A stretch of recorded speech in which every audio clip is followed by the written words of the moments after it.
Hello दोस्तों, मैं doctor Durgesh Kumar homeo and herbs के यूट्यूब चैनल पे आपका स्वागत है। आज का विषय है टीथिंग ट्रबल्स, यानी बच्चों के दांत निकलने के समय होने वाली समस्या। दांत जो हैं बच्चों में 6 महीने से 36 मंथ के बीच में यह दांत निकल आते हैं। ये दांत मिल्क टीथ कहलाते हैं, यानी दूध के दांत कहलाते हैं। इनकी संख्या टोटल 20 होती है या 4-4 के सेट में निकलते हैं, यानी एक बार में 4 दांत निकलते हैं। सर्वप्रथम 6 से 8 महीने के बीच में 2 दांत सामने के नीचे की ओर निकलते हैं, उसके बाद 2 दांत ऊपर की ओर निकलते हैं। जब यह दांत निकलने शुरू होते हैं तो बच्चों को कुछ परेशानियां शुरू होती हैं, यानी कुछ लक्षण दिखाई देते हैं। वह माताएं जो पहली बार माँ होती हैं उन्हें इस पे बड़ी समस्याएं होती हैं और वो इसको पहचान नहीं पाती हैं या उन्हें दिक्कत होती है। शुरुआत में जब दांत निकलने लगते हैं तो ये लक्षण दिखाई देते हैं। उसमें सर्वप्रथम होता है ड्रूलिंग ऑफ सलाइवा, यानी लार टपकने लगती, यानी इसके पूर्व बच्चा बिल्कुल ठीक रहता है और फिर अचानक बहुत सारी लार गिराने लगता है। अब उनके मुंह में देखते हैं, उसको खोल के तो देखते हैं मसूड़े लाल हो गए हैं, उसमें सूजन हो गई है और मसूड़ों में इरिटेशन होने लगती है, गुदगुदी होने लगती है और बच्चा हर चीज़ को मुंह में रखने लगता है, चबाने लगता है। इसके अलावा बच्चे में कुछ समस्याएं होती हैं, जैसे बच्चे में उल्टी होने लगती है, बच्चों में लेट्रिन होने लगती है। लेकिन यह लेट्रिन होना बच्चे के दांत निकलने से नहीं जुड़ा है, क्योंकि बच्चा हर चीज़ मुंह में रखने लगता है, आसपास के सभी टॉयज को, कपड़े को, किसी भी चीज़ को चबाने लगता है। उससे जो इन्फेक्शन होता है उस कारण बच्चे में ये डायरिया आता है। उसके अलावा जब दांत निकलने लगते हैं तो बच्चों में कुछ फीवरिश फीलिंग भी होती है। अगर आप उन्हें छूते हैं तो बुखार जैसा फील होता है। अगर आपको ऐसा लगे तो आप इसको टेम्परेचर अवश्य चेक करें। अगर 99 तक रहता है तो कोई बात नहीं, 100 से ऊपर रहता है तो जरूर डॉक्टर को दिखाएं या बुखार की दवाएं लें। इसके अलावा कुछ बच्चों में पेट दर्द की भी शिकायत होती है और बच्चा बहुत चिड़चिड़ा हो जाता है, भोजन नहीं करता है, यानी दूध पीने की आदत छोड़ देता है और हर चीज में रोने लगता है, गोद में लेना चाहता है कि आप गोद में लिए रहें। लेट्रिन जो होती है वह ग्रीन कलर की हो जाती है। ऐसी स्टूल चूंकि बहुत ज़्यादा सलाइवा होता है और बच्चा बहुत ज़्यादा सलाइवा को स्वॉलो कर लेता है, इस कारण जो बाइल जूस होता है बहुत तेज़ी से इंटेस्टाइन के थ्रू रेक्टम से और वह बाहर चला जाता है। और बाइल चूंकि ग्रीन कलर का होता है वो अपने कलर को चेंज नहीं कर पाता, इसलिए स्टूल ग्रीन कलर की हो जाती है। यह जो प्रोसेस होती है जो दांत निकलने की, ये लगभग 7 से 14 दिन तक की होती है। यानी जब जब दांत निकलने लगेंगे तो ये 7 से 14 दिन तक ये प्रक्रिया चलेगी और इसमें पहले मसूड़ों में सूजन होगी, लाल होंगे और फिर कुछ दिनों में दांत दिखाई देंगे। एक बार बच्चों के दांत निकलना शुरू हो जाए या उनके सिम्टम्स आने शुरू हो जाएं तो आपको क्या करना चाहिए?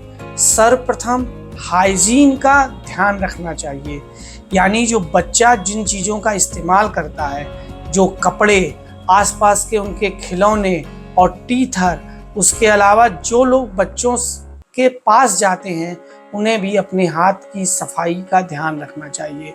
हाथ को अच्छे तरीके से सोप से धोने के बाद ही बच्चों को छुएं। इसके अलावा उनके टॉयज को अच्छे से क्लीन करें, टीथर को अच्छे से क्लीन करें, क्योंकि बच्चे इन चीज़ों को मुंह में रखते हैं जिससे उन्हें इन्फेक्शन हो सकता है और पेट दर्द व दस्त की शिकायत हो सकती है। इसके अलावा आप अपने हाथों को अच्छे से वॉश करके बच्चे के गम में मसाज कर सकते हैं, इससे भी बच्चे को काफ़ी लाभ मिलता है।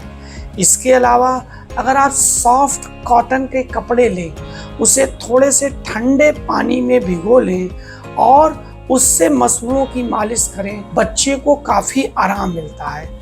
इसके अलावा जो टीथर होता है, जो सिलिकॉन का या पुराने समय में लकड़ी का बना होता था, उसे थोड़ी देर के लिए पहले फ्रिज में रख दें जिससे वह ठंडा हो जाए, या ठंडे पानी में रख दें। जब ठंडा हो जाए तो उससे बच्चे को दे दें, जिससे बच्चे मुंह में रख के उसको चबाते हैं तो भी उन्हें काफ़ी राहत मिलती है। जो माताएं ब्रेस्ट फीड करा रही हैं उन्हें चाहिए कि वो जल्दी जल्दी फीड कराएं ताकि बच्चों में पानी की कमी किसी ढंग से ना होने पाए। उसके अलावा जो बच्चे बड़े हैं यानी 6 मंथ से बड़े हैं, उन्हें चाहिए कि हम आलू में अगर दही मिलाकर उसको खिला सकते हैं तो खिलाएं, फ्रूट जूस दे सकते हैं, केले को अगर मैश करके दें तो यह भी काफ़ी पौष्टिक भी होता है और उन्हें लाभ देता है। इससे एनर्जी भी मिलती है, न्यूट्रिशन भी मिलता है। इसके अलावा दाल का पानी है, नारियल का पानी है और फ्रूट जूस को देना चाहिए जिससे बच्चे में पानी की कमी ना हो और अच्छा सा न्यूट्रिशन मिलता रहे। इन सब के अलावा अगर कुछ दिक्कत हो जाती है तो हमारे होम्योपैथी में इस समस्या से निपटने के लिए बहुत अच्छी दवाएं उपलब्ध हैं। उसमें सर्वप्रथम होती है एक कैलकेरिया कार्ब। यह दवा 30 नंबर की पोटेंसी में दिन में 2 बार 2 से 3 महीने तक देने में दांत में निकलने में आसानी होती है और दांत बहुत आसानी से निकल आते हैं। यह दवा बॉडी में बच्चे की कैल्शियम की कमी को पूरे करती है और सूजन को भी कम करती है। उसके अलावा अगर बच्चों में डायरिया हो जाए यानी लेट्रिन होने लगे और अगर लेट्रिन का रंग हरा है और साथ में पेट दर्द हो रहा है और बच्चा बहुत रो रहा है, हर वक्त गोदी चाहता है, तो एक दवा आती है, बहुत बेहतरीन दवा है कैमोमिला 30 नंबर की पोटेंसी में दिन में 3 बार कुछ दिन ही तक देने से या डायरिया की समस्या और बहुत रोने की समस्या कम हो जाती है। इसके अलावा अगर लेट्रिन का रंग पीला ही है और बहुत फोर्सफुल बिल्कुल पानी जैसी लेट्रिन हो रही है तो हमारे यहाँ एक बहुत अच्छी दवा है एलोसाकोट्राइना। यह भी 30 नंबर की पोटेंसी में दिन में 3 से 4 बार देने से बच्चों में दस्त की समस्या से लाभ मिलता है। इन सब के अलावा एक दवा है मर्कसॉल। बच्चों में दांत के निकलने के समय बहुत लार गिरती है, यह दवा इस लार को निकलने से कम कर देती है, साथ में पेट में इन्फेक्शन या जो क्रैम्पिंग पेन होता है उसको भी कम कर देती है।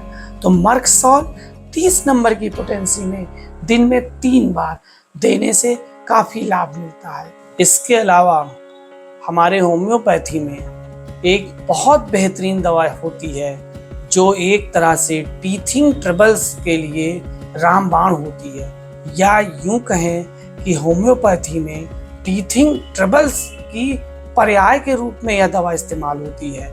इसे कहते हैं बायोकेमिक 21। ये दवा बच्चों के दांत निकलने की समस्या होने से पूर्व यानी लगभग 6 महीने 7 महीने का बच्चा हुआ तो आप इसे दवा स्टार्ट कर दीजिए, यह सभी समस्याओं में लाभ देती है। इसके अलावा टीथिंग ट्रबल में एक और बहुत अच्छा कॉम्बिनेशन आता है सॉबे कंपनी का मामा नेचुरा रेंज में कैमोडेंट। यह भी बहुत अच्छी दवा है बच्चों में टीथिंग ट्रबल्स की। यह 3 से 4 गोली दिन में 4 बार लेने से काफ़ी राहत मिलती है।